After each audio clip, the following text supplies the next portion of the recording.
Okay, we are here with our next podcast, and this is one of the most exciting podcasts we've had because we have such an exciting guy and really a neat, I'll call him a young man because I'm so old, but Glenn Carlough is the managing partner or owner of Steel Wheel Uptown, which formerly was Piccadilly in the old days, then Smith Brothers, and then this genius, this Stephen Jobs, this Jim Henson of the world of restaurant touring took this place, and I was there. Now I was just visiting for a beer, but not often. But I was there and saw hundreds of people walk in and go, somebody's got to be able to buy Smith Brothers and turn into something good. But everyone would walk in, look at the kitchen, look at the makeup, and they go, it's impossible, until this magician, the David Copperfield of the area, walked in and turned it into one of the greatest restaurants in the history of Ridgewood. So Glenn is a hockey coach, like 19 years running the Avalanche program at the Ice House in Hackensack. He is a magna cum laude graduate from Franklin and Marshall, went to FDU, and he's just, most of all, just a really good guy that cares a lot about people, who's in a real mess right now, trying to turn restaurants back on and make them work. So I'll turn it over, and I did forget, which I never usually do, Jocelyn Sokol is the longer haired of the two on my right. And Jocelyn is here with me as the co-host. So Jocelyn, take this and run with it. Okay. Hi, Glenn. Hi. So tell us about the changes that you've made to your business, to your restaurant during COVID-19. Absolutely. So first of all, Coach Stroker, thank you for the flattering, at least 80% of that was true, by the way. So obviously this is a challenging time, and it's challenging for everyone. What we made a decision early on that we were just gonna stay the course, and I've got to give a lot of credit to my key people. And I mean, look, in this business, everyone's a key person, right? The bartenders, the servers, the bussers, they're all, the face of the Steel Wheel Tavern.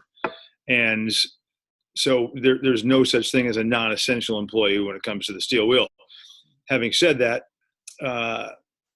there were a handful of folks that, were willing to stay on, and that would be Brian Tortorella, who is our chef, our sous chef, Andre Flores, and of course our front of the house general manager, Cheryl Tiz.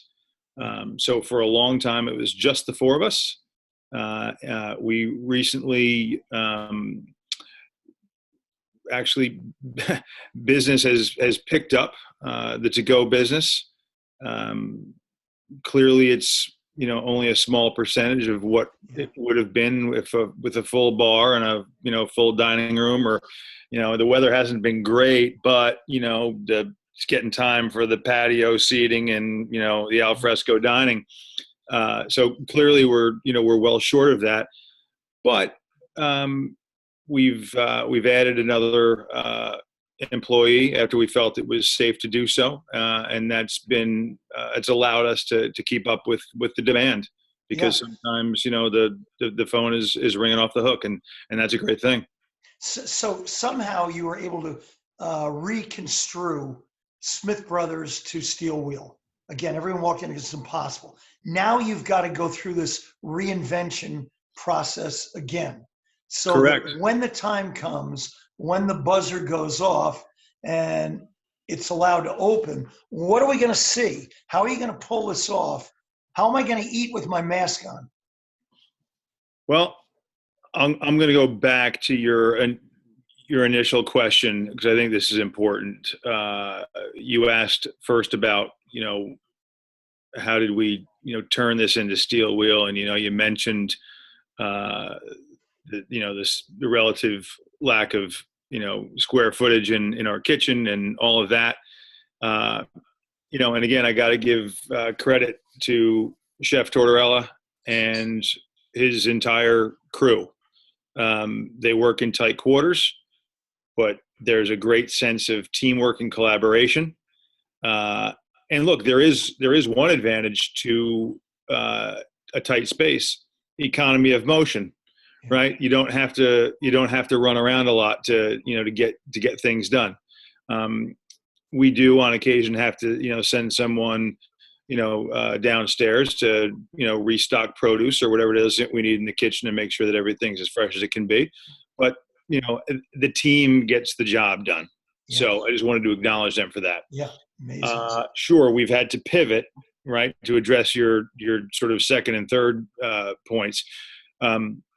We've had to pivot and create a takeout menu that would appeal to people who, the hope was that folks would want to come to us more than once a month, right? So we needed to have enough diversity remaining on the menu, right? So we did little things. We serve all of our entrees with a vegetable du jour and mashed potatoes, and our mashed potatoes are great. So I don't think anyone complains about that. They are great. Right. They're unbelievable. Thank you. So most of the time, all of our entrees have different compositions, right? But you may have red cabbage and mashed potatoes, for example, on the Goffel Farms chicken breast, right? So okay, we're not doing red cabbage right now. So we've consolidated the menu, but just in such a way where there's not as much variation between dishes, but we still have all of our entrees available. Yeah. That was the first sort of adjustment. The next adjustment was pricing. When folks go to a restaurant, whether you're in the bar or you're in the dining room or you're outside, you're getting it's an experience, right? You're in a different setting. You're not in your house. You are being taken care of, right? That's why we call them servers, right? You're being served to.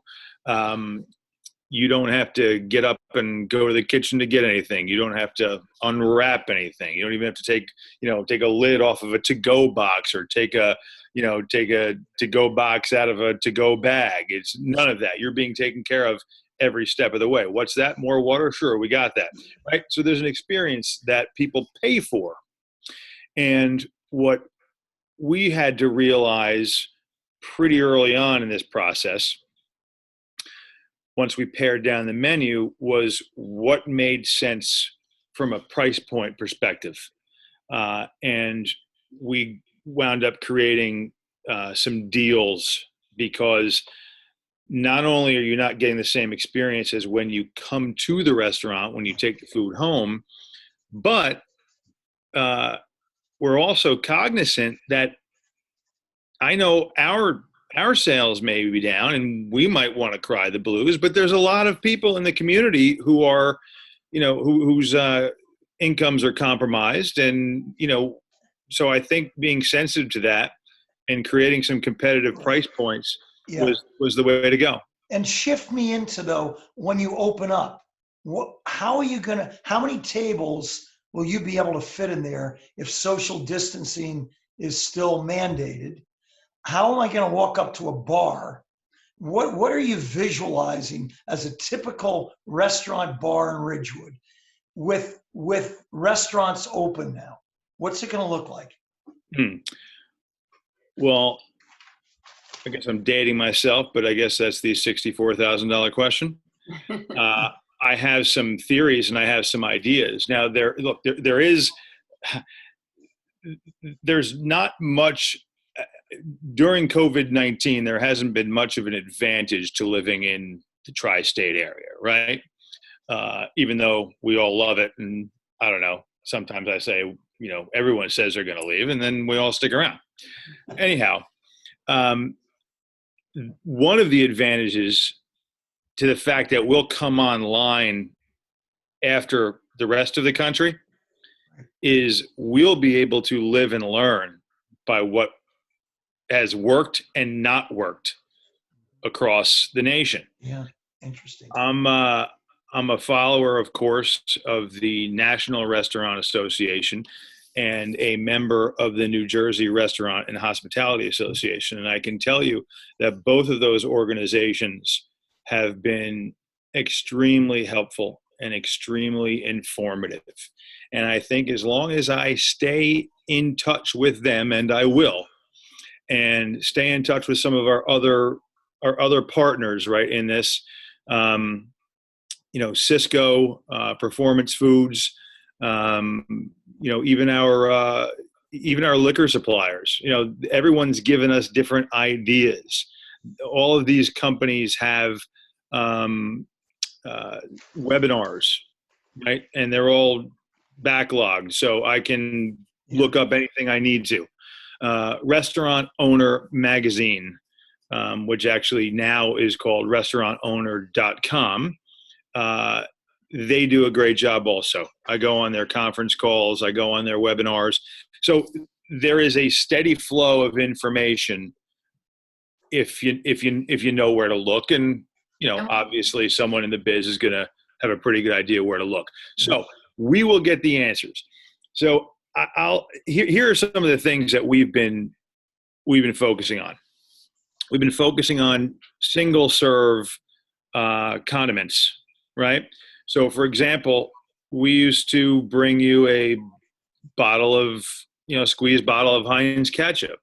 Well, now we're going to bring you a single serving, right? That way, that the only person, only our staff has handled what's coming to you, right? There's some things in the restaurant business that can never change, right? But not holding a ketchup bottle that 20 people have had in their hand before you all day long, right? So it's little things like that. What about in terms of masks, and are they saying anything about, how many people they'll allow in the restaurant at once, space between people, masks? Well, I've heard that I want to say it was Texas, but I could be wrong on this. I think they opened at 25% capacity. That sounds like a logical first step. I'm going to have to learn more about how they're handling, their social distancing. We can sit sort of. We won't have a problem with the social distancing concept. That'll be among the easier things to manage. I think some of the other details, we'll have to decide. At least early on, we'll have to decide about our silverware. Will we do silverware? Will we do, something that's disposable?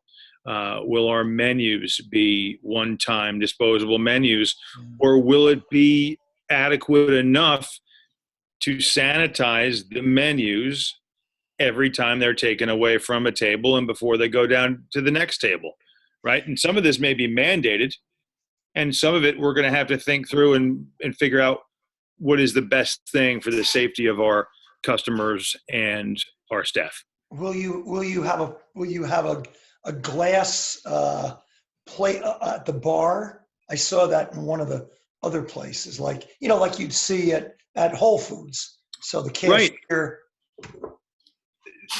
I think absolutely anything is on the table. In fact, what I was sort of hoping is that maybe they would, when I say they, I guess the government would would not mandate so much and allow us to use some ingenuity in how to best go about this. Because you mentioned plexiglass. Well, I thought the same thing. I mean, I could divide. I don't think two tables need to be 6 feet apart if they're separated by plexiglass, right? I mean, that virus would have to, if it would have to travel significantly further than 6 feet if it had to go over an 8-foot piece of plexiglass, Yeah. right? And then that would actually almost give everyone the illusion. It would give our guests the illusion of being in a regular restaurant situation because you can see the people next to you, right? You can probably even communicate with them, right? They can hear you, around and over the plexiglass. So if your neighbor sits down at the next table over, right? I mean, because that's what is the typical experience of the steel wheel is you come in and you see somebody else from town that you know. I mean, that's what everybody wants to do, right? Nobody wants to come to the steel wheel and say, "Oh, let me hide in the corner." So, if we could do things like that, Yeah. then we might be maybe the capacity question is secondary. Yeah, and then obviously we talked about this the other day. I'm sorry, Jocelyn. No, Just a quick. We talked about this the other day. I mean, the X factor is outdoors. So now you've got Broad Street that is potentially there to on Friday and Saturday nights be shut down, maybe. So I can be on the street on tables. You have the bank parking lot, which is another next to you, another X factor space that gives you that. Again, I'm outside, whether it's wrong or right, I feel like I'm less apt to potentially pick up something in that environment. So. Well, you're absolutely right. I think the experts seem to suggest that outside is better than inside, which I don't know the science behind it, but we'll take them at their word. I will say this, and I'm thrilled that you brought up this subject because I think there's, the law of unintended consequences, right, is one that I wholly believe in. So right now, while we may be operating at 15 or 20% of our regular business capacity, I think it's really crucial, regardless of the night of the week, that we are able to maintain that 15 to 20%. And what I mean by that is curbside pickup. So I would propose that we become a little more liberal with our use of sidewalks and parking lots when it comes to table placement, but allow the streets to stay open so that people can still pull up. Because one of the things here that I think is crucial to realize, and I think some of this is less about what the government says we can do and more about the comfort level or lack thereof among the public. Yeah. So you'll have some people who are dying to get out of the house and can't wait to come to the Steel Wheel or any of the other great restaurants in town. And then you have others who say, you know what? I'm not quite ready for that. I haven't made the mental and emotional adjustment to get out in public like that, which you can understand, right? 2 months plus of essentially being at home, that changes your worldview, right? So I think it's important that we can still serve those folks and give them quality meals. So curbside, I think, is going to be crucial to every restaurant in town. Mm-hmm. Yeah, and a lot of people are immune compromised or have, high risk people living with them at home. So it probably Absolutely. will be different depending on each household. So you donated some meals to Valley, which is wonderful, Valley Hospital. Thank you for that. What was that like? Yes, and we did donate some meals, but just for the record, I think it's important to know that members of the community raised money and did compensate. I mean, I think it was fair, right? It wasn't market value per se, but restaurants that were participating, we were compensated. So I don't want to come across as if 100% of the meals that went out this door were donated by the Steel Wheel. If we could have done it, we would have done it. So just to be fair, but that was a great program. I know Joan Groom and Scott Leaf and other members of the Chamber of Commerce, and I'm sure the mayor and council all had a hand in this. And then I think there were some, well, not some, there were clearly a lot of anonymous donors. That's first and foremost. Then there were volunteer drivers who volunteered to come and pick up the food from participating restaurants and deliver it to Valley. So there were a lot of people, and it wasn't just Valley. I think at the onset, it may have been primarily Valley. Bless you. Excuse me. Thank you. Bless you. Thank you. I think Wow. That doesn't go through. Does that go through? No. You're safe. You are safe. So, and then we would be asked to mark some bags for the fire department or for the police department. So the scope of the program grew a little bit as it went along, and that was great for us to be able to be part of it. Is that still going on, or it was? Is that done? I believe it just ended this week. Okay. But that was pretty good. I mean, I don't know, what was that? A 6 or 7 week run with the funds coming in. So impressive work by the community to first of all launch a program like that and then sustain it for as long as they did. Yeah. But Glenn, what you've done with the Steel Wheel is incredible.